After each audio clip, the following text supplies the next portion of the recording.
everybody, welcome back. Today's video is going to be answering some of the common questions that I either get on my comments on here on YouTube or when people message me on Instagram or on Facebook ask me. This is not all of the questions that I get asked, but these are some of them, and some of them that I get very frequently. So I thought that instead of doing it kind of individual, just sending it back to you, maybe I can make a video to explain it, because also I think sometimes it's hard to just type it all out and understand maybe my tone and to explain some things. So you didn't ask for it, but it's here. Let's get started. Let me say first that all of my answers are my own opinions, they are my stories, they are my feelings. They are not the 100% end all be all. Every person is different. Every experience is different. So if you are thinking about coming to Korea, if you're thinking about moving to a different country, if you're thinking about EPIK or anything like this, my information should just be one resource for you. It should be maybe a jumping off point, or maybe to get more information, or to get personal testimony. Okay, this is not 100% by any means. Okay? So one of the very frequent questions that I get asked is, how did you choose Korea, or why did you choose Korea, and about the EPIK program. Why did I choose EPIK? Is EPIK better than the private institutes or the HAGWONS? And do I like it? Like, would I recommend it? So, why did I choose Korea?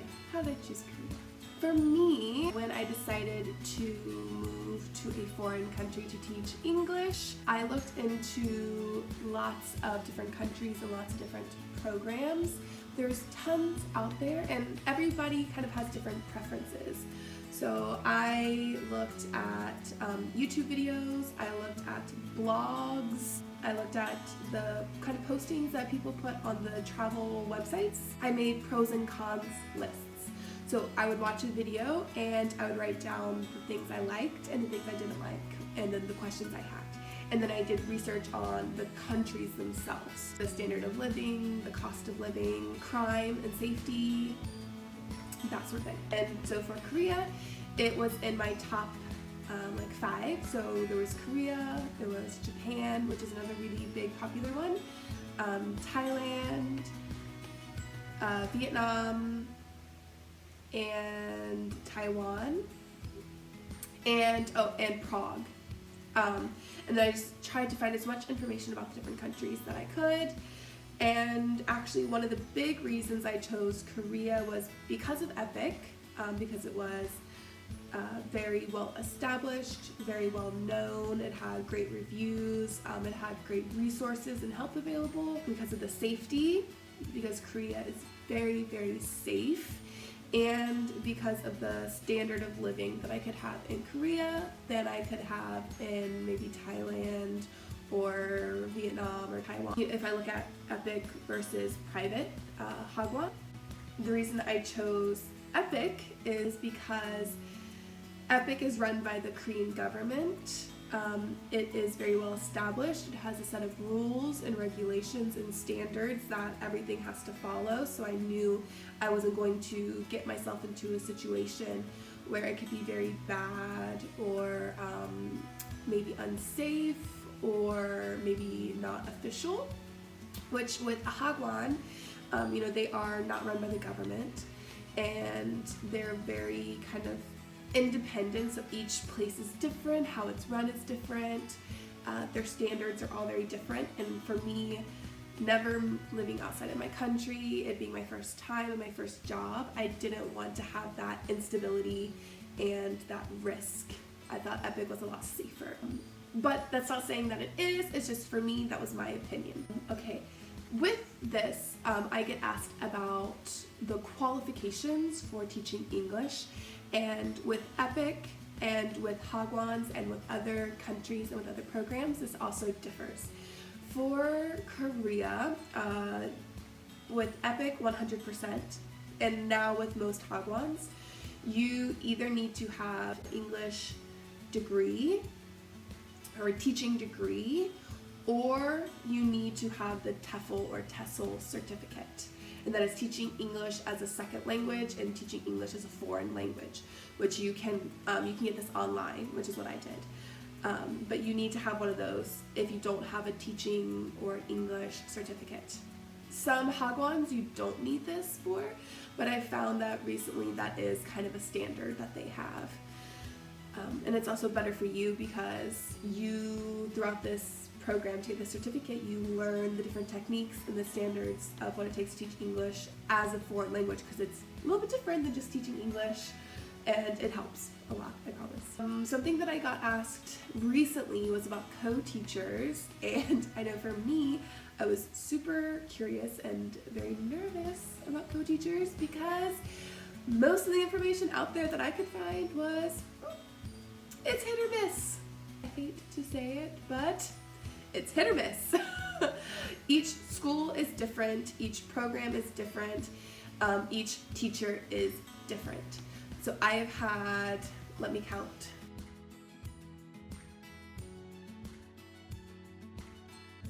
I have had 11 co-teachers in the last year and a half. Oh, 12. I've had 12 co-teachers in the last year and a half, and each teacher has been different. Now, they have all been amazing. I have been very lucky. I have not had a bad co-teacher. All of my co-teachers have been utterly amazing, but they've all been different. So their co-teaching style is different. Their regular teaching style is different. What they like, what they expect is all different. It's kind of up to you, being the foreign teacher, to adjust yourself and to kind of understand them and kind of get a feel for that. And that could be very instantaneous or could take some time. I also know people who've had co-teachers who are not very helpful or are not very nice or not very welcoming, and unfortunately that is just the sad reality of life. I hope I never have to have that experience, and I hope that you never have to have that experience, but it's possible. I've had co-teachers, let me say this. All the co-teachers are supposed to be in the room with you, at least in the Gyeongbuk Province with EPIK. They are supposed to be in the classroom with you at all times for safety and liability issues. Does this happen?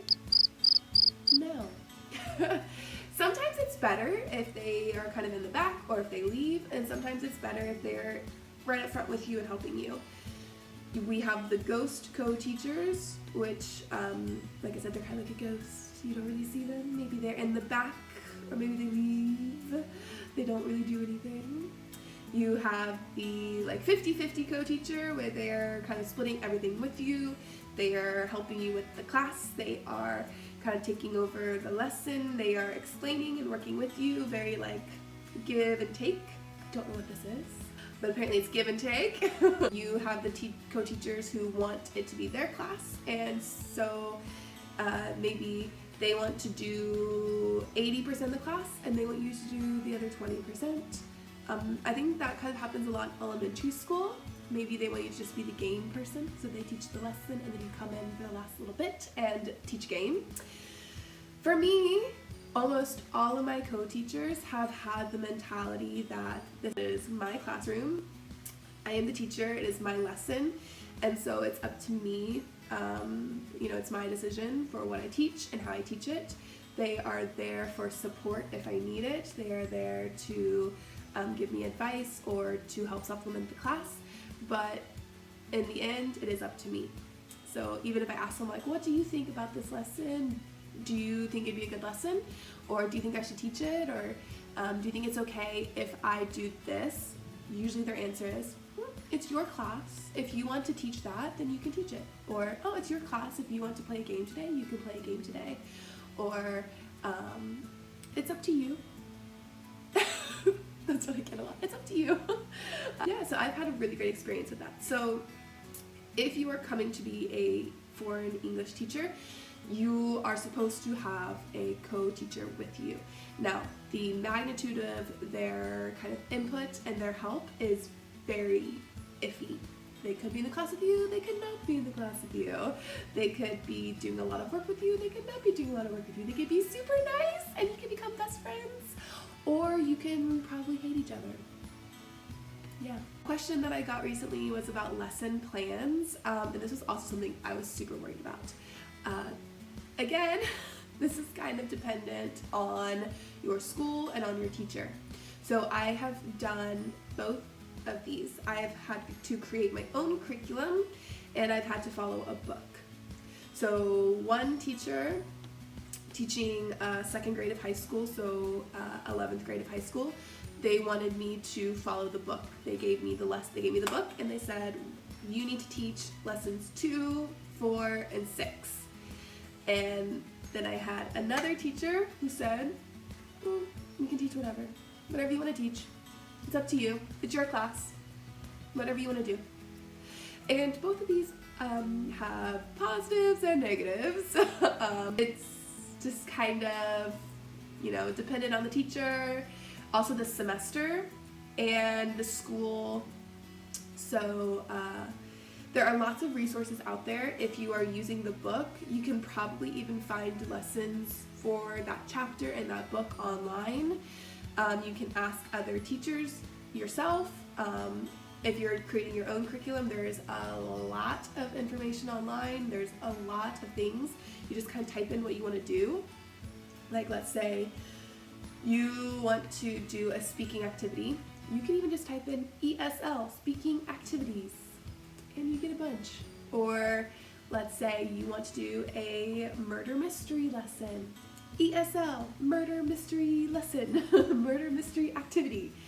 I found a whole PowerPoint slide for the Jeopardy game, like the template, everything. It was freaking amazing.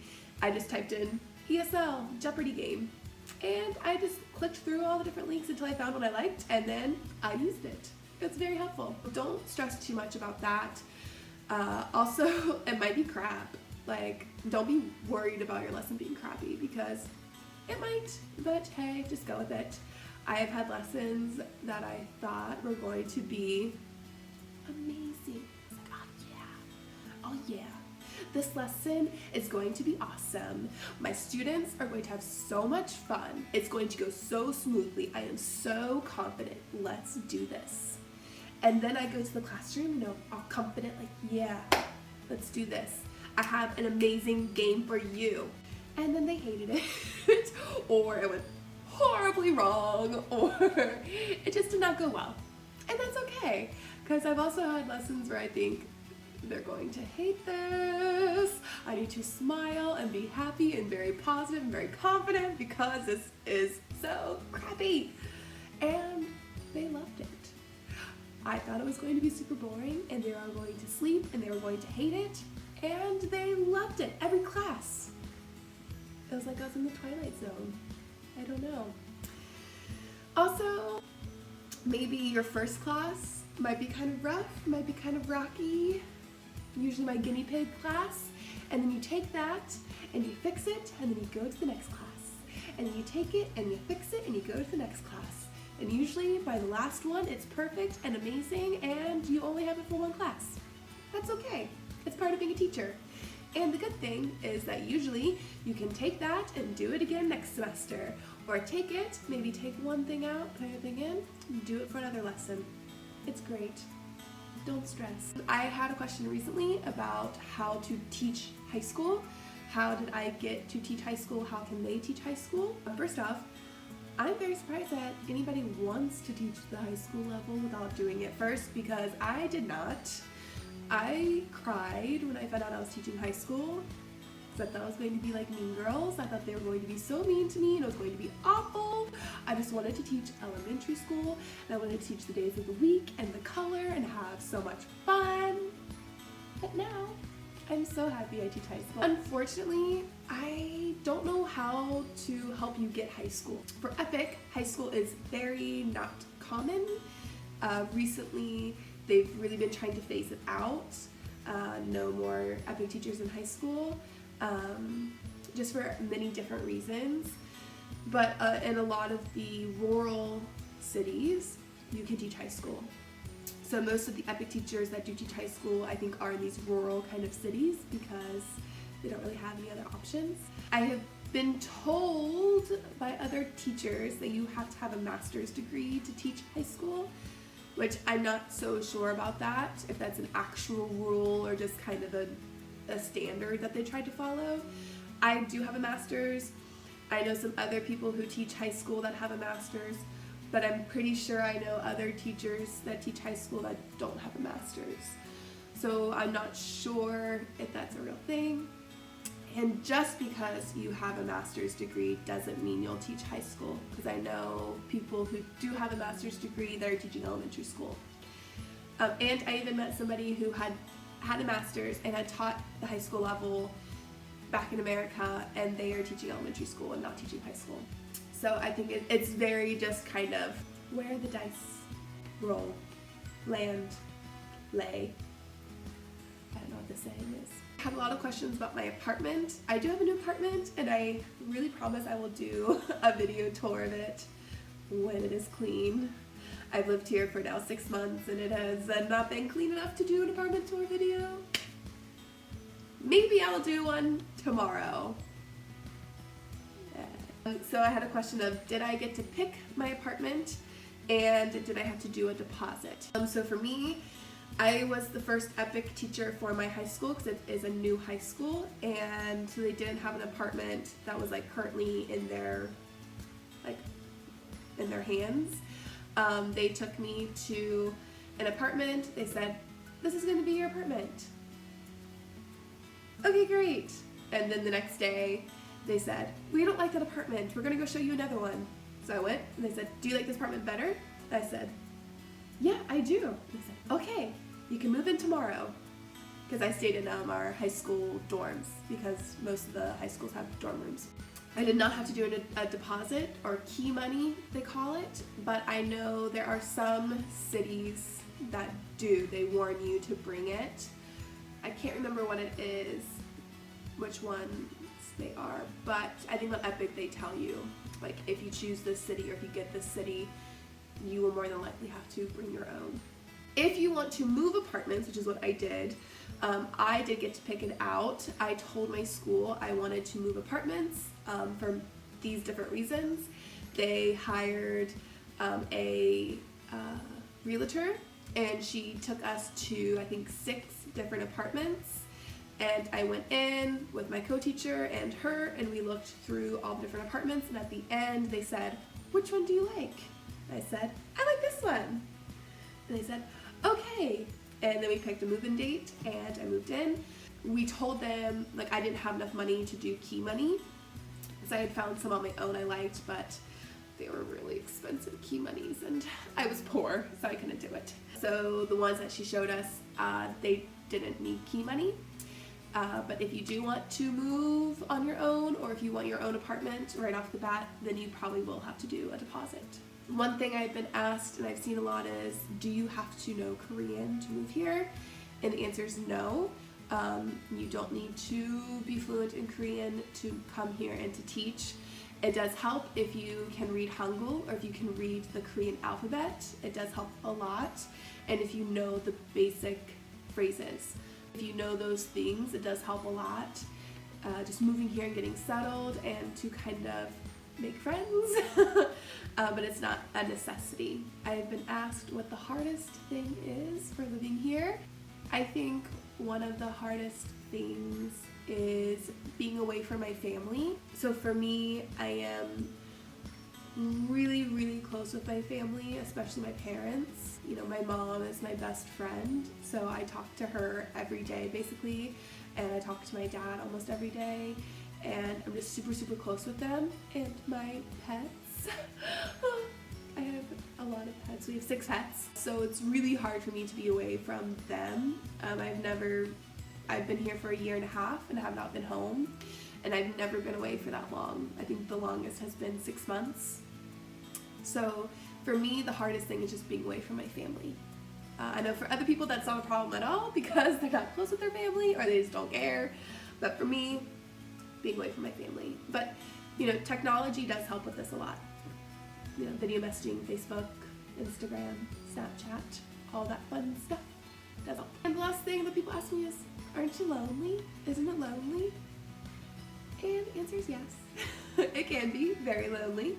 I'm super lucky to have the technology to talk to friends and family back home, and I'm very lucky to have the friends that I have. Vanessa, who lives literally right down the road, and Adrian, who lives in the next city, and then, you know, Becca, Sophia, Audrey, Michael. Alex is no longer here, but all my friends in the other cities that I can travel to meet up with them. But, you know, right around this time, it is kind of difficult because everybody's so busy that you can't meet up all the time. So you might go a long time without seeing them, and that does kind of make it even more lonely. But for the most part, it's okay. Okay, so those are some of the answers to a lot of the questions that I asked. If you have other questions that you're curious about or things that you want to know, you can put them in the comments, or you can message me on Instagram. I will try to answer quickly in the comments, and if I get enough, then maybe I'll make another video like this. I will try to clean my apartment and do an apartment tour. I really will try. I promise. Thank you for watching. Keep a lookout for my next video. Bye! Like and subscribe.